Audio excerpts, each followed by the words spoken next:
అమ్మా నీ తమ్ముడు వచ్చాడే. బాగున్నావు పూజ? ఓ నువ్వెలా ఉన్నావు? బానే ఉన్నాను. ఏమి నాకు తమ్ముడే గాని నీకు మావయ్య కాడా? మేనమావ కూడా మావయ్యేనా? ఏం మావయ్య? ఏరా బాగున్నావా?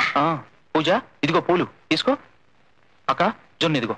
బావగారికేమో లంక పొగల చుట్టలు తీసుకొచ్చాను. నా చేతికి ఎందుకురా, నువ్వే తీసుకెళ్ళి మీ బావగారికి. అమ్మో తను నాన్నగారి చేతికి చుట్టలిస్తే నాన్నగారు కాల్చేది చుట్టల్ని కాదు మావయ్యని. చూసావా అక్క, పూజకి నా మీద ప్రేమే లేదు. నేను తీసుకొచ్చిన పూలు దేవుడికి వేసేసింది.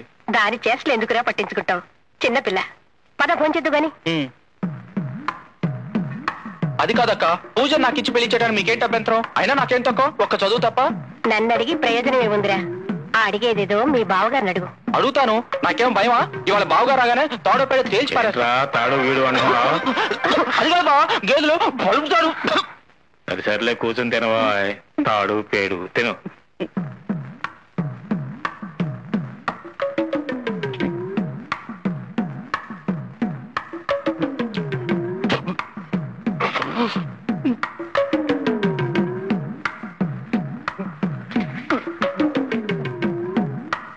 తిండి తింటమే కాదు, ఆకు మడటం కూడా చేత కాదనమాట.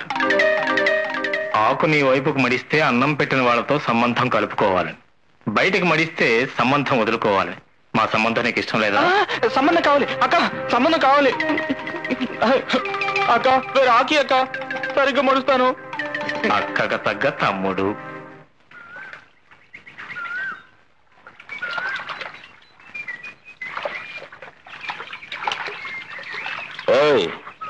సిగ్గు లేకుండా ఏమిటా చేపలు పడ్డాం? చేపలు కాదు మరి రొయ్యలు. వాటికి కూడా నీలాగే మీసాలుంటాయి కదా, ఎవరివి పొడుగో చూద్దామని. నువ్వు ఈ జన్మలో మారు. బావా బావా కొంచెం చెయ్యవ్వా, పైకెక్కాలి. చెయ్య కదమ్మా ఇమ్మంది. సరే ఇంకెప్పుడు అలా మాట్లాడను గాని చెయ్యవు. సరే.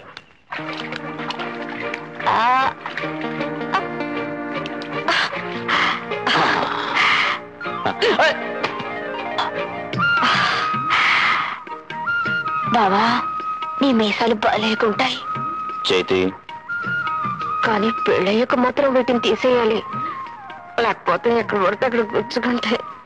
సిగ్గులేందానా, ఎప్పుడు అదే యావా. ఏంటి బావా నిద్రపోతున్నావా? పని చేస్తానే ఉన్నాం కదా, తిరగబెడా చేస్తావా? కిందబడా తిరగబడా. ఇంకేంటి?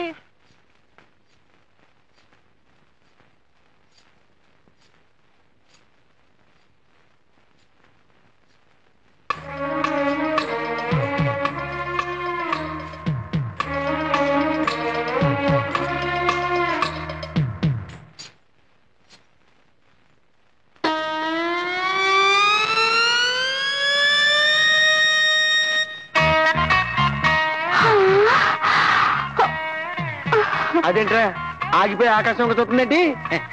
కాకులు అనుకుంటా మావా.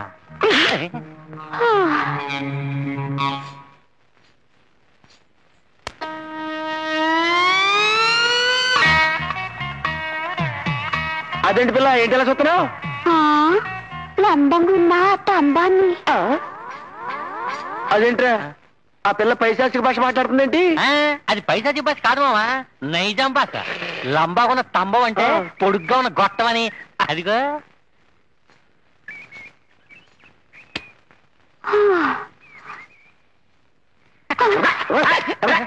పిల్ల నీ పేరేంటి? డబ్బుల కస్తూరి. అబ్బా పేరెంత మోత మోగిపోతుందో. ఇంకో పేరేంటి మావా? పిల్ల కూడా. అవును పిల్ల, పొడుగాటి స్తంభాన్ని చూసినా తాడి చెట్టును చూసినా నువ్వు అలా ఆగిపోతావేంటి? అదేం చూసినా దిల్ ఖుషి అయిపోతుంది. మళ్ళీ పైశాచిక భాష ఏంట్రా? దిల్ ఖుషి ఏంట్రా? అది కాదు మావా, దిల్ ఖుష్ అంటే మనసు పులకరించిపోతుంది అన్నమాట. అలాగా? అయినా నీ గదేం జబ్బే? గది జబ్బనుకున్నావు లే. నేను చిన్నప్పటి సంది హైదరాబాద్ లో ఉండేదాన్ని కాదే. కాడ మా బావ కరెంట్ ఆఫీస్ లో పనిచేసేటోడు. నన్ను భుజం మీద కూకోబెట్టుకొని తంబాలు ఎక్కేటోడు, రిపేర్ చేసేటోడు, తంబాలు ఎక్కేటోడు, రిపేర్ చేసేటోడు. గట్లనే చెప్తా. ఒక పాలు నేను లేనప్పుడు నా బావ నేను లేకుండా తంబా ఎక్కిండు. షాక్ కొట్టిందట, చచ్చిపోయిండు. కప్పుడు సంది పొరుగాటి దాన్ని తేని చూసినా నా బావని యాదొస్తాడు. ఏమి సెంటిమెంటు మరి ఈ ఊరు ఎందుకు వచ్చావు పిల్ల? ఉతకడానికి. అయ్యో, ఏం ఉతకడానికి? ఇంకేం ఉతుకుతాం? గొడ్డలు. ఏం చేస్తాం? నా బావ సచ్చిండు, గిట్నైనా బతకాలి కదా మళ్ళా. అందుకని ఈ ఊర్లో గుడ్డలు ఎత్తుకుని బతకనీకొచ్చినా. అవు, ఈ ఊర్లో చెరువేడుంది, జర చెప్పరా అదే. మీ కథ ఎంత అంటేనే నాకు గుండె చెరివైపోతుంది. ఇంకా చెరువెందుకు? నీకు తెలివేగా కావాల్సింది, నేను చూపిస్తా పద. గమూట. నేను చెప్తానుండు.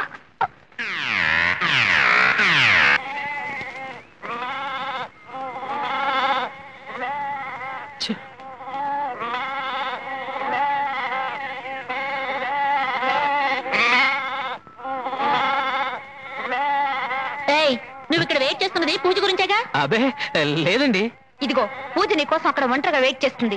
ఈ రోజైనా మర్యాదగా మనసు విప్పి మాట్లాడు. ఇలా నసిగావంటే తల ఓ మొట్టిగా వేస్తాం. అర్థమైందా? ఏం చేస్తాం? ఇంకా కూర్చున్నారే, లే వెళ్ళు. పదండి, రండి.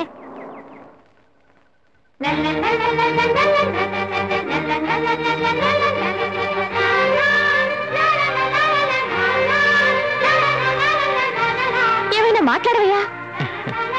ఏం మాట్లాడమంటారు? మాట్లాడతా. మీరేం చేస్తుంటారు? పిడక చేస్తుంటాను. ఆవు పెడతానా గేదె పెడతానా? సిగ్గు లేకపోతే సరి. ఒంటరిగా ఒక ఆడపిల్ల కనబడితే ఏం మాట్లాడాలో కూడా తెలీదు. I love you. అయ్యి బాబోయ్, అదేంటండి అంత సడన్ గా అనేశారు? లేకపోతే ఇన్స్టాల్మెంట్స్ లో అనాలా? అలాని కాదు, మీరంటే లేడీస్ చట్టుకుమని అనేశారు. నేను మగాణ్ణి కదా, కాస్త ఆలోచించి నిర్ణయం తీసుకోవాలి. పైగా జీవితానికి సంబంధించిన విషయం. ఓ నాయనా.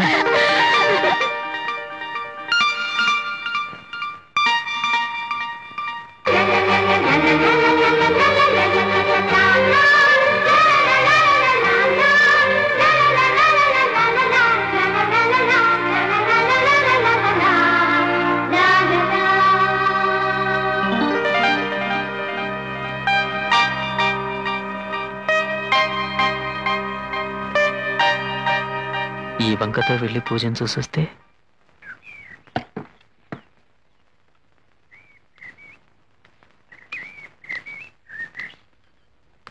ఆగో, ఏమిటది?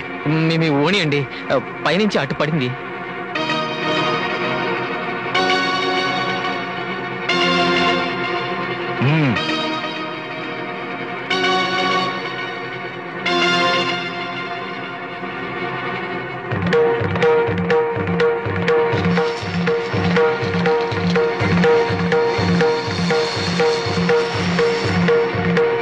అలాగా వాడు తాకిన ఏ వస్తువైనా ఇలాగే మండిపోతుంది, గుర్తుంచు.